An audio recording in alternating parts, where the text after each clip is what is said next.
But I ain't mad at Nick Saban saying what he said as a warning shot on the NIL to college football. What Saban said was basically this: be careful what you wish for. Because is this really buying of players, all this, is this really what we want football to be? Now, the answer is yes. See, right now, the headline that I read was Nick Saban said the NIL era is unsustainable. It will lead to buying players. And then he goes on and talks about the concept of name, image, and likeness was for players to use their name, image, and likeness to create opportunities. But that creates a situation where you can basically buy players. You can do it in recruiting. If that's what you want college football to be, I don't know. You can also get players in the transfer portal to see if they can get more someplace else that they can get at your place. I hate to break it to Nick, and I know I'm not breaking this to Nick. I know Nick knows. Every coach that's coached more than 2 minutes knows. When you give something to players and coaches, they take it a long way. It ain't a mile, ladies and gentlemen. Miles. Here's the deal.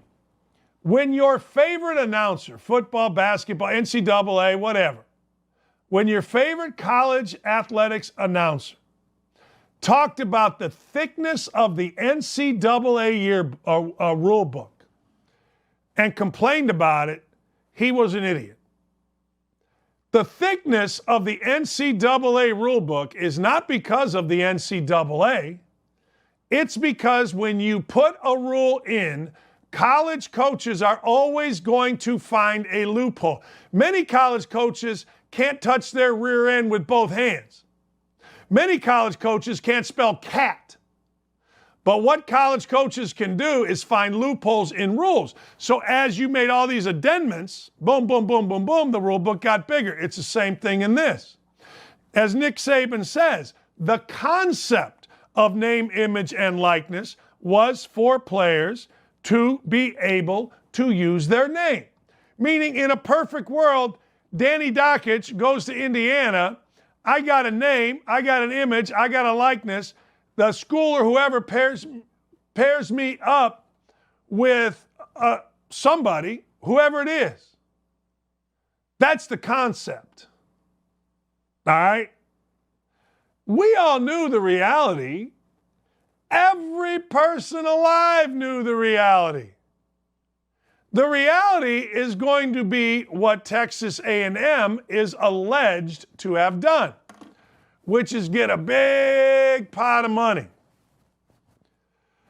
Talk about God, wear a jacket and tie, talk about mama, Jimbo Fisher, talk about education, talk about all the crap that Jimbo Fisher is going to go in there and talk about, but the bottom line was going to be this. We all knew. How much can you pay Dan Dakich to come to your school? And is that more than what Nick Saban is paying at Alabama? And will that be more over the course of my 4 years? Everybody knew this. Nick knew this. He is saying a very smart thing. He is bringing out what it is supposed to be. He is not accusing anybody, but in a sense, he is saying what is being done. I always said this. If I was at Bowling Green, I would literally, legally or illegally, I don't care. I lived by the letter of the law for 20-some years in coaching. There is no letter of the law now. I would go out, I would cultivate every dime that I could, I would put it in a big pot, and I would try to buy the 2 best players in Ohio or Indiana or Illinois or Michigan or wherever. I would try to outbid everybody. Could I do it? Maybe not. But I'd take a hell of a swing at him. I would. Because that's what this is. Period. Every school is now doing what I just suggested. Indiana's doing it. Purdue's doing it. Everybody's doing it. Coaches are walking into recruits' houses and being asked, what kind of car am I getting? I had a coach, prominent coach, tell me exhaustedly, hey, Dan, I had to walk out of this meeting, immediately call the BMW dealership, see if I can get this kid a car. A kid. So Nick Saban isn't being disingenuous here. Nick Saban isn't being Dabo Swinney here. Not even a little bit. Nick Saban is saying, is this what you want football to be? And the answer is going to be yes until presidents and faculty members stand up. See, faculty members have always complained about the wrong things. Faculty members have always bitched, whined, and moaned about athletics getting too much money. But they've never really done anything about it. They write their little stories, everybody goes yay rah. But faculty members truly standing up to a president and putting pressure on presidents is really the only way this changes, because I'm just telling you, this is only going to get bigger. You can say whatever you'd like, but it's only going to get bigger.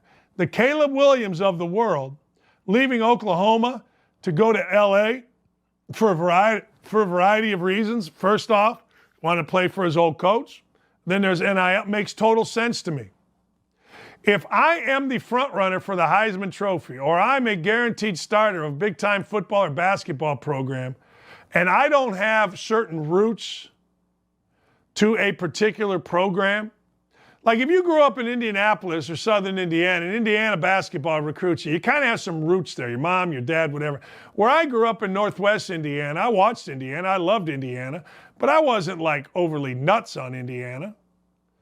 I mean, I watched DePaul, Marquette, Notre Dame, those schools coming up, UCLA. But unless you have real roots, there ain't a damn thing wrong with saying, hey, look, I'm going to leave this school.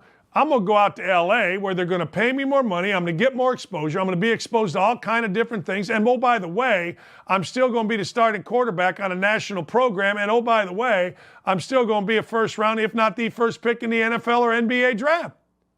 There's no reason not to. None.